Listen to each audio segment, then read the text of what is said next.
삶의 전선에서 최선을 다하고 살아가는 우리의 모습도 제 몫에 맞는 평가와 그에 합당한 시선이 좀 필요한 시점이 아닌가 하는 생각을 해충이다, 이충이다, 이거는 네. 순전히 사람의 그 잣대로 이야기를 하는 거예요. 곤충이 우리 사람보다 몇 억 년 먼저 지구에 나왔거든요. 호모 사피엔스의 선배다 이렇게 얘기를 해요. 남성의 입장에서 여성의 입장을 이해하는 사람인 거죠. 그래서 사실 이 역지사지의 태도가 한국 사회로 지금 필요한 것이 아닌가 그런 생각이 들고요.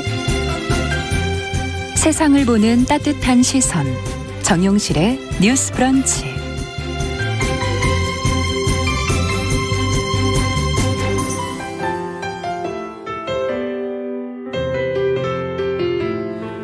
네, 정실의 뉴스 브런치 듣고 계신 지금 시각 11시 31분입니다.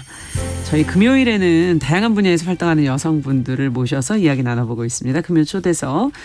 지금 방송 들으시는 청취자분들 가운데 가끔씩 클래식 FM 들으시는 분들도 계시더라고요. 적지 않으시더라고요.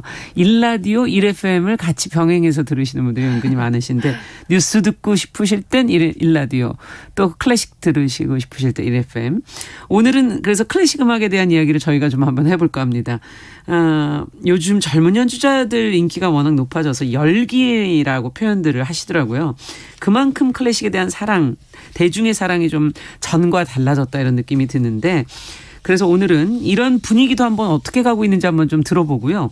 고전 음악을 좀 들을 때 더 잘 들으려면 어떻게 해야 되나 뭐 이런 것도 도움 말씀을 주시기 위해서 피아니스트인 조은아 경희대 후마니타스 칼리지 교수님 자리해 주셨습니다. 어서 오십시오. 안녕하세요. 반갑습니다. 네, 마이크를 조금 더 앞으로 가져가겠습니다. 네, 감사합니다.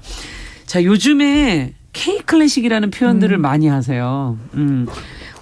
클래식에 대한 대중의 관심이 좀 높아지고 있는데 이걸 직접 느끼십니까, 교수님께서? 네, 뭐 요새는 확연히 이윤찬 신드롬을 통해서 느끼지 않을 수 없는데요. 네. 보통 어떤 콩쿠르에서 우승자가 나왔을 때 그 음악계 내부의 축하, 경사로 그치는 경우가 많은데 글쎄 이번에 말이에요. 이윤찬은 뭐 망외, 이 음악계 망외까지 굉장한 반향을 일으키고 있으니까요. 이렇게 9시 이거는 뉴스 왜 그런 걸까요? 그러니까 9시 뉴스에 음악가가 등장하는 경우를 보신 적 있으세요? 간혹 있긴 한데 이제 단신으로 그쵸, 보통 그쵸. 처리가 되거나 짧게 그냥 나가죠. 근데 이윤철 이번에 주요 뉴스로 나갔죠. 다뤄주셨잖아요. 네. 네. 그래서 그 콩쿠르 우승 이벤트뿐만 아니라 그 후속 보도들도 이제 이어지고 있는데 맞아요. 예를 들면 이윤찬이 즐겨 읽는다는 단테 신곡이 요새 불티나게 팔린다든지. 네, 출판계까지 지금 영향을. 그렇죠. 네. 그리고 유튜브 채널만 봐도 이윤찬 관련된 콘텐츠들이 진짜 다종다양해요. 만발하고 있어요. 그 이윤찬 결선 연주 조회수가 어느 정도인지 혹시 예상이 되세요? 방클라이반 네네, 방클라이번의 콩쿠르에서 라흐마니노프의 협주곡. 협주곡 최종 그쵸, 네. 결선곡. 모르겠네요. 그게 100만 뷰? 거의 이제 700만 뷰에 가까워지고 있어요. 700만 뷰. 네. 네. 그런데 이거는 거의 저희가 무슨 BTS 뭐 이런 거 얘기할 때 사실은 처음에 뭐 몇 뷰가 나왔냐 이런 얘기할 때 클래식 연주자로서는 굉장히 이례적인 경우인 거죠. 독보적인 경우라고 할 수 있는데 근데 여기서 제가 이제 한 가지 생각하고 싶은 지점은 예. 이윤찬만 국제 콩쿠르에서 우승한 게 아니거든요. 그렇죠. 네, 실제 2022년도 예. 상반기에 한국의 젊은 연주자들이 국제 콩쿠르에서 37명이 입상을 했어요. 올 한 해만. 네, 올 2022년 상반기에만. 저는 몇 개밖에 모르는데. 그러니까요. 예. 심지어 그 이윤찬이 우승한 방클라이번보다 더 공신력을 인정받는 퀸 엘리자베스에서 예. 그 첼리스트로서는 한국 최초로 맞아요. 최하영이라는 그 친구가 우승을 했는데 그 친구의 조회수는 17,000이에요. 이건 왜 이러는 걸까요? 그렇죠. 정말. 그러니까 물론 이제 각 연주자들이 갖고 있는 이제 아우라가 다른 건데 네. 그래서 정말 많은 한국의 젊은 연주자들이 목숨을 걸고 그러니까 무대에서 연주를 하면서 생계를 유지하기 위해서 콩쿠르에 계속 이제 참가를 하고 아니 있거든요. 예전에는 이렇게 콩쿠르에 나가서 몇 년에 한 번 정도씩 이렇게 상을 받는 거 아니었을까 할 정도로 뭐 그쵸, 숫자가 그쵸. 많지는 않았잖아요. 근데 근데 드문 일이었는데 올해는 올해도 그렇고 작년은 그럼 어땠어요? 계속 뭐 그 몇십 양인모도 그렇고 명대입니까? 네. 그러니까 세계적으로 우리나라 음악가들이 콩쿠르 경연에서 우승하고 입상한 이유가 러시아 다음으로 러시아 다음으로. 네. 그렇게 네. 순위를 차지하고 있는데요. 그런데 반면에 지금 잘 모르시는 것처럼 그 음악계 외의 영역에서는 이 반향을 일으키지 못했었는데요. 그래서 이민찬을 계기로 그러니까 이 일반인들의 관심이 소수에게만 클래식으로. 편중되는 게 아니라 클래식 음악 전체로. 전체 이렇게 전파되는 계기가 됐으면 좋겠다는 바람을 갖고 있습니다. 네. 우리나라 사람들이 어떻습니까? 원래 클래식을 좋아하는 편인가요? 그래서 클래식을 좋아해 주셨으면 좋겠는데요. 근데 저는 이제 네. 음악가 입장에서는 여전히 이제 척박하다고 느끼고 있는데, 그래도 그 우리나라 공연계에서 클래식 음악 비중이 여전히 미미한 편이에요. 그래서 이제 통계로 증명이 되는데요. 코피스라고 해서 공연 예술 통합 전산망 그 통계를 이제 확인해 봤더니 2020년, 21년 대중음악 제외하고 그러니까 무대에 올랐던 그 공연 예술 그 공연 예술 매출을 살펴보니까요. 클래식 음악은 100분 그러니까 100분율로 따졌을 때 2.9% 매출에 불과해요. 공연계 전체에서. 네, 공연계 전체에서 뭐 뮤지컬도 있고 무용도 있고 오페라도 있고 그렇다면 있고, 굉장히 낮은 거군요. 연극도 있고. 그러니까 뮤지컬이 거의 절대 다수에서 86.5%. 네, 그래서 아직까지는 미미한 편이지만 그래도 그나마 다행인 점은 콘서트로 이제 젊은 청중들이 계속 성장을 하고 있다는 거죠. 늘고 있다. 네네. 그래서 그것은 앞으로도 미래에 계속 볼 사람들은 많다 그렇죠. 하는 얘기일 수도 있는 거고. 그리고 새로운 관객들의 유입도 있는 거다. 점차 늘어나고 있고 또 한 번 공연장을 찾아오신 분들의 재관람률도 점차 늘어나고 높아지고 있고. 네, 그럼 꾸준히 그쪽을 향하고 있다라는 얘기니까요. 그렇죠. 더디고 미미하지만 천천히 가고 있다. 천천히 성장하고 있다가 위안입니다. 위안이라고 말씀하신.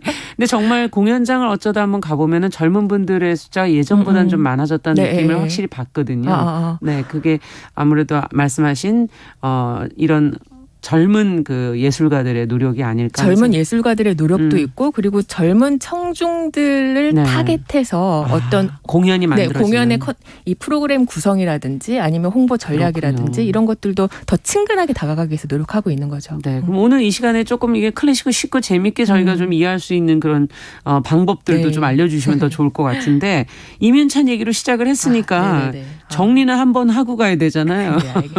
그 많은 콩쿨 중에서도 이민찬만 이렇게 된 이유가 뭐라고 보시는지는 좀 정리를 한번 하고 가죠.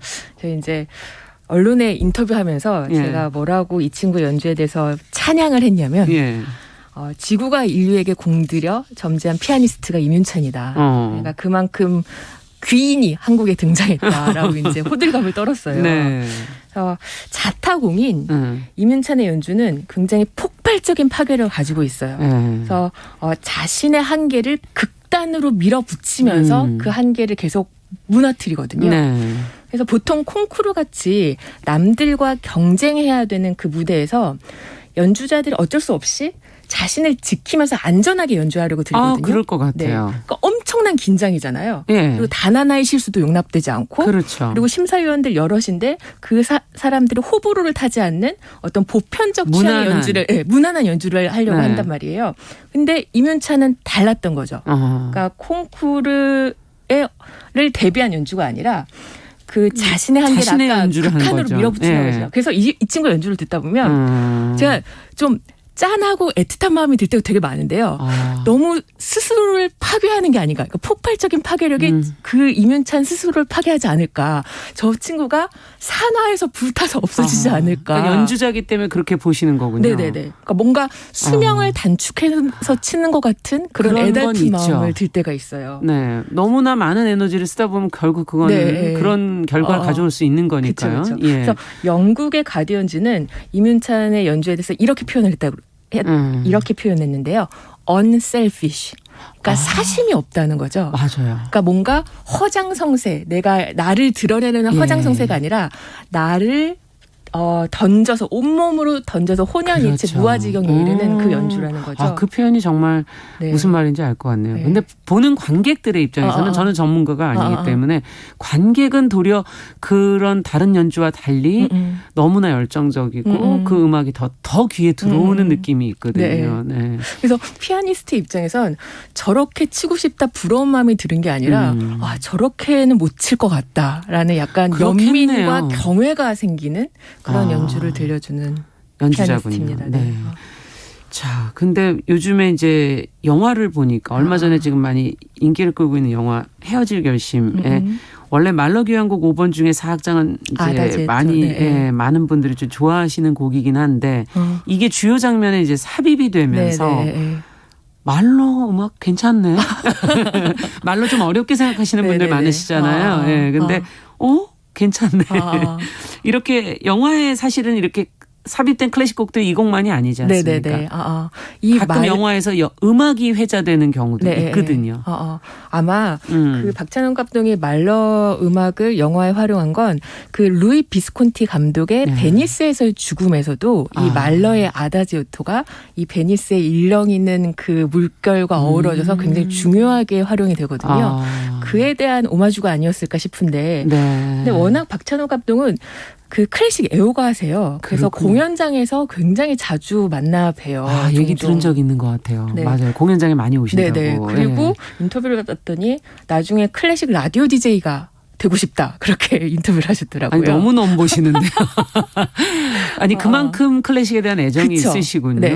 그래서 이번 대단하시네요. 영화를 보면 어떻게 이런 음악을 알고 있지? 어떻게 이 장면과 이 어울리게. 작품을 연결을 하지? 아. 되게 독특한 지점들이 되게 만발한데요. 자기만의 예술성 그 음악 부분에서도 표현하실 수 있는 거군요. 네네네. 그래서 뭐 친절한 금자씨에서는 비발디의 칸타타, 뭐 맞아요. 그만두어라 이제, 그리고 뭐 아가씨에서는 프랑스 바로크 작곡가 라모 잘 모르거든요. 음악가들조차도 생소한데 라모의 뭐 클라우스행 소품을 쓴다든지, 그러고 보니까 모차르트 정말 클라이넷 금자씨 오준도 거기서도 쓴다든지. 기억이 네. 나요. 네. 굉장히 그렇군요. 바흐의 칸타타는 알아도 비발디의 칸타타는 낯설고 생소한데 맞아요. 그런 잘 알려지지 않은 작품을 영화의 끌어다가. 스스로의 작품과 장면과 연결하는 게 되게 독특한 감동을 주죠. 참 클래식에 이제 처음 들으시거나 이번에 이민찬을 계기로 입문하시려는 분들은 조금 전 얘기처럼 어쩌면 스타 연주자에 대한 관심으로 시작하실 수도 있고 그게 실마리가 돼서 지금 말한 것처럼 영화를 보다가 너무 좋은데 그 장면 때문에도 또 더 감동적으로 음악을 또 듣게 되시는 경우도 있고 예전에는 저희는 라디오를 사실 듣다가 이건 무슨 곡이지? 네네네. 이렇게 해서 이제 듣게 되는 경우도 있었는데 어떻게 보세요? 어떻게 들어야 되는 겁니까? 처음에 시작을. 그리고 어떻게 넓혀 나가야 되는 건가요? 그래서 개인적으로 입문자분들께 이런 질문을 받을 때마다 전 여전히 그 라디오가 최고다 이렇게 답변하는 편인데요. 그래서 클래식 라디오 채널을 추천하고 있습니다. KBS 콩에서도 이제 클래식 FM 그렇죠. 청취하실 편히 수 들으실 있잖아요. 수 있죠. 클래식 라디오의 장점은 시대나 장르의 편중 없이 음악을 골고루 접할 수 있다는 그 있는 매체인 것 같아요. 네. 그래서 우선 뭐 콩을 클래식 FM에 맞춰 놓으시고 일상의 배경음악으로 편하게 라디오를 들으시다 보면은 어느 시점에 내 귀에 이제 쫑긋 박히는 멜로디가 있을 거 아니에요. 네. 그리고 뭐 내 마음을 뒤흔드는 어떤 화성이나 그런 음향이 있을 테고 그때 이제 곡이 끝나길 기다렸다가 라디오 DJ께서 말씀해 주시는 뭐 작곡가, 곡목, 요즘엔 장르를 기억하는 선곡표도 거죠. 올라옵니다. 그쵸. 선곡표가 올라오니까. 그래서 자신의 취향을 차츰차츰 찾아가는 거죠. 어떤 편중 없이 처음에는 골고루 섭취하면서.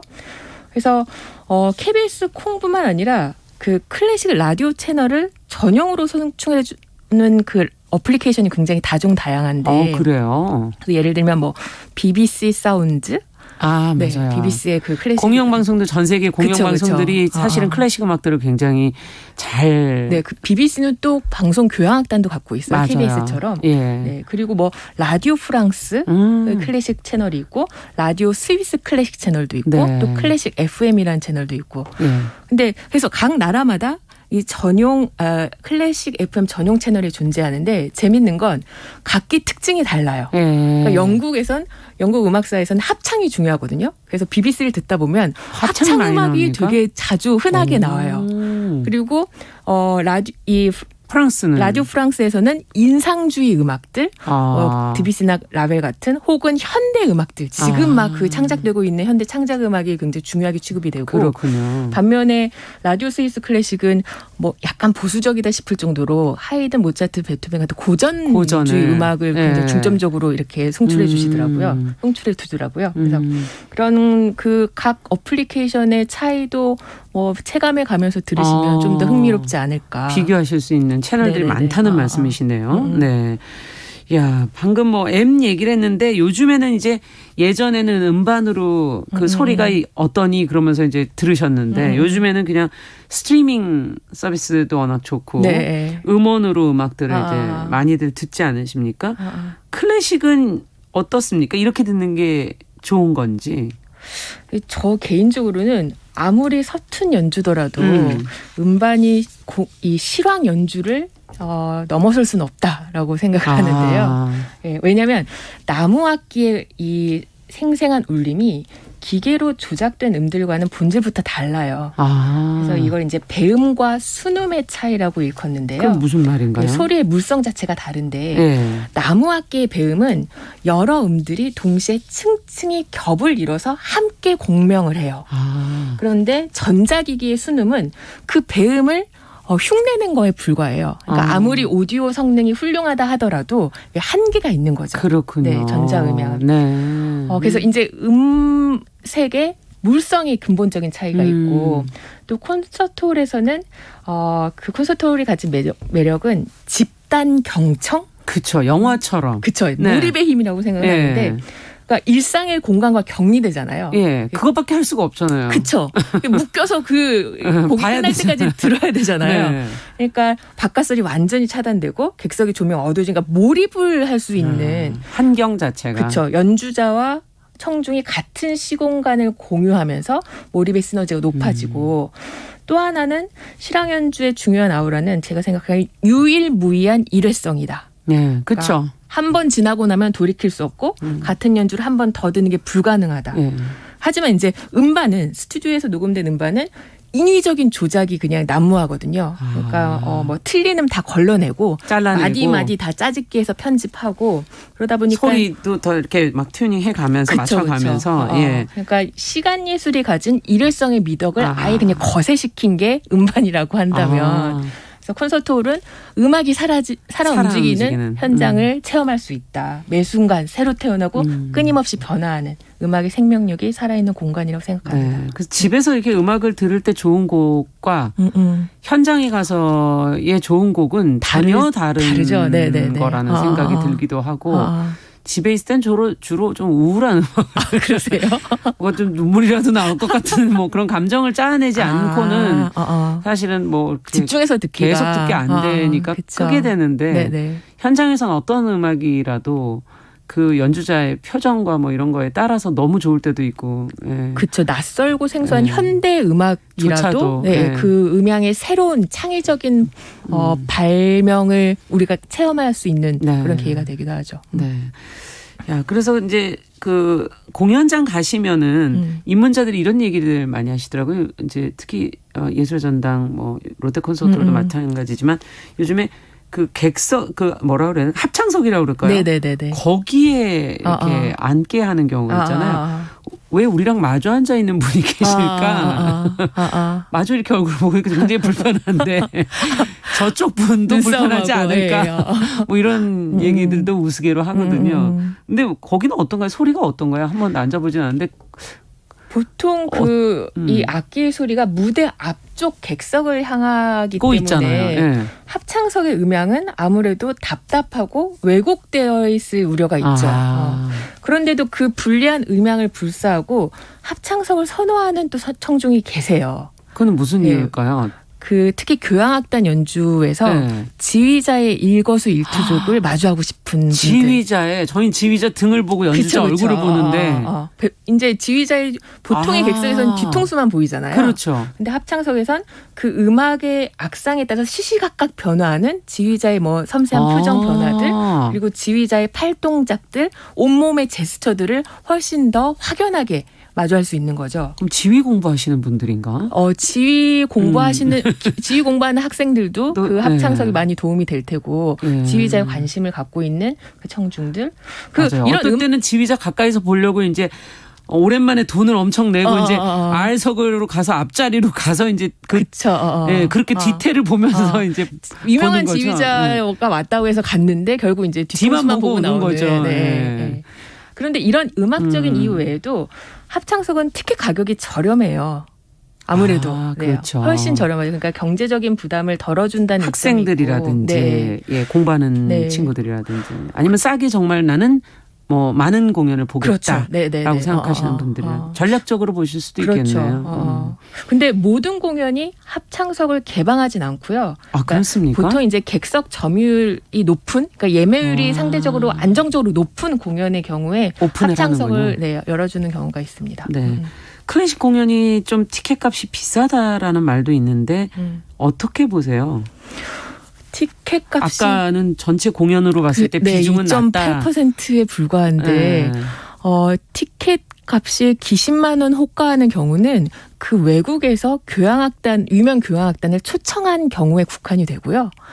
너무 많은 숫자가 오니까. 그러니까 그 유명 교향악단 개런티가 빈필이라든지. 워낙 이제 비싸겠죠. 예. 베를린 필이나 빈필이나 그 많은 단원들이 움직여야 되고 이동이나 악기를 또 수송해야 되는 물류 비용들, 보험 비용들, 그리고 여기 그렇군요. 이제 한국에 오면은 숙박 비용들 그런 것들 감안하면은 이렇게 높게 책정이 되는 건 맞는데 그 외의 공연들은요. 특히 이제 국내 연주자 같은 경우에 또 국내 교향악단 같은 경우에는 티켓 가격이 굉장히 합리적으로 설정이 되어 있어요. 제가 안 사보셔서 그냥 그렇죠. 비싸구나 이렇게 생각하는 거군요. 그래서 제가 이제 학생들한테 대중음악 아이돌 이 콘서트의 10분의 1 되냐 이렇게 항변할 때도 있는데 네, 그래서 관심만 가지신다면 특히 문화예술기관에서 공적 지원을 받는 그런 공연 경우에는 10,000원 이하의 그 공연들도 굉장히 있어요? 만발해요. 네. 그거는 그러니까 정말 관심과 애정을 있다면 찾으실 수 있다는 거군요. 훨씬. 네. 어쨌든 공연을 보러 가고 이제 연주자도 좋아하는 사람이 생긴다면 그 연주자의 변화와 성장하는 과정을 이제 쭉 같이 보시는 동참할 수 그게 있죠. 이제 어찌 본다면 공연을 보는 진짜 즐거움이 아닐까 이런 생각도 드는데 이면찬 씨가 지금 이제 국내 연주가 조금씩 있더라고요. 내일도 지금 KBS 교향악단하고 지휘를 지금 김선욱 씨의 지휘로 협연을 한다고 하는데 이렇게 지금 이면찬 씨가 연주만 하면 지금 다 전석 매진 듣기 그렇게 어렵죠. 듣고 있거든요. 한동안 듣기 어려울 것 같아요. 네. 근데 피아니스트 김선욱 씨가 이제 어느덧 피아니스트에서 지휘자로 가고 있나 이런 생각도 들고 예전에는 김선욱 씨를 좋아하는 팬들도 꽤 많으셨을 텐데. 이렇게 연주자들이 지휘자로 활동의 반경을 확장하는 경우들이 꽤 있는데요. 최근에 어떤 영화 보니까 배우가 직접 메가폰을 잡았더라고요. 그것과 같은 맥락이라고 생각해요. 그러니까 이정재 씨 영화를 얘기하시는군요. 그러니까 자기 악기만 다루고 자기 홀로 음악을 구현하는 게 아니라 그러니까 여럿이 머릿수를 늘린 공동체의 범위에서 확장시켜서 이제 음악의 총체적인 그 흐름을 자기가 선도하고 싶은 주도하고 거죠. 싶은. 그런 욕심이 생기는 것 같아요. 네, 그렇군요. 또 어떻게 지휘를 또 해나가실지도 한번 또 지켜볼 만할 것 같고. 근데 작곡가 연주자들한테는 보면 작곡가 이름이 이제 따라붙는 스페셜리스트라는 이름으로 임동혁 씨 같은 경우 슈베르트 스페셜리스트 이렇게 부르기도 하고 이렇게 붙여주는 경우가 있지 않습니까? 국내에는 또 어떤 연주자들이 더 있습니까? 스페셜리스트는? 보통 이제 그 한 작곡가의 전곡을 연주한 경우에 그 작곡가의 스페셜리스트다라는 이 호명을 갖게 되는데요. 정경환 선생님 바흐 전곡 연주하셨었고, 그리고 백건호 선생님도 베토벤 피아노 소나타 전곡 연주하셨었고, 그리고 뭐 글렌 골드는 바흐, 뭐 알프레드 네. 브렌델은 베토벤, 네. 크리스탄 치멈 쇼팽 이렇게 전곡 연주를 할 때 그 지고 지난한 과정을 다 이제 끝냈을 때 극복한 성취한 연주자들에게 스페셜리스트라는 아무래도 많이 연주할수록 더 깊이 있는 그 연주를 들려줄 수 있을 테니까요. 예. 그 연주자마다 근데 정말 어떤 작곡가 걸 유난히 연주를 잘하는 그쵸, 걸 느낄 때는 있어요. 그 연주자가 좋아하는 작곡가일 테고 그리고 그 작곡가의 국적과 연주자의 국적이 또 연결될 때가 많은 것 같아요. 그러니까 아무래도 프랑스 출신의 작곡가는 프랑스 생상이라든지, 연주자들이 더 잘 연주할 수 있다. 러시아 작곡가는 아무래도 그렇겠죠. 뭐 그렇게 연결될 수 있겠죠. 네. 우리도 그러면 그런 여러 면에서 작곡가가 나와야 된다는 네, 얘기인가요? 그렇죠, 그렇죠. 네. 아. 그렇게 들리는군요. 그런 면에서 뭐 이문찬이나 조성진이나 서구 음악계에서 이만큼 자리 잡고 활발하게 연주 활동을 펼치고 인정받는다는 건 사실 어려운 일이다. 대단히 어려운 일이기도 하죠. 예. 클래식 음악에 참 여러 가지 이제 좋아하는 분들은 음악 축제도 이제 큰 축제 하나의 큰 이벤트일 텐데 국내 어떤 것들이 있는지 저희가 이제 시간이 한 1분여 남았으니까 네네네. 안내 좀 해주시고. 예. 한국을 대표하는 클래식 축제가 독특하게도 이 소도시에서 열리고 있어요. 그래요? 네, 통영. 인구 맞아요, 13만 맞아요. 도시 통영 그리고 대관령 평창. 네. 그러네요. 통영은 이 현대 음악계의 거장인 윤희상 선생님이 고향이고 성장한 도시였기 네. 때문이고 그래서 이제 현대 음악에 특화되어 있고요. 예. 매년 3월에 열리고 그리고 대관령 평창은 평창 대관령은 이 실내악에 특화가 돼 있어요. 실내악으로. 네. 그래서 이제 7, 8월 이제 얼마 전에 이제 계속 성황리에 열렸는데 그래서 여름의 휴가를 저 강원도의 산속에서 실내악과 함께 보낼 수 있다는 그런 장점을 갖고 있죠. 네. 끝으로 이제 한 말씀. 끝으로 예. 네. 오늘 너무 많은 준비를 해오셨겠지만 네. 아까 예. 라디오 클래식 채널을 통해서 자신의 음악적인 취향을 발견하십사 그렇게 말씀을 드렸는데 그렇게 귀가 원하는 음악을 들으신 다음에 클래식에 관한 책을 하나 읽으셨으면 좋겠어요. 그래서 이제 지식과 정보, 그 곡의 작곡 배경 어땠는지, 시세 사정 어땠는지 그러다 보면은 이제 알겠습니다. 그 취향이 점점 공고해지겠죠. 네.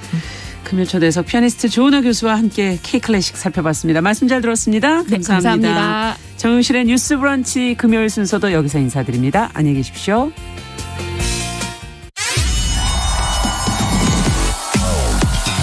안녕하십니까. 홍사원의 경제쇼 KBS 기자 홍사원입니다. 요즘 경제 상황이 참으로 어렵습니다. 그래서 KBS 1라디오가 여러분들을 힘차게 응원하고자 대한민국 경제 오디션 내가 경제스타 K 이 특집을 마련했습니다. 어려운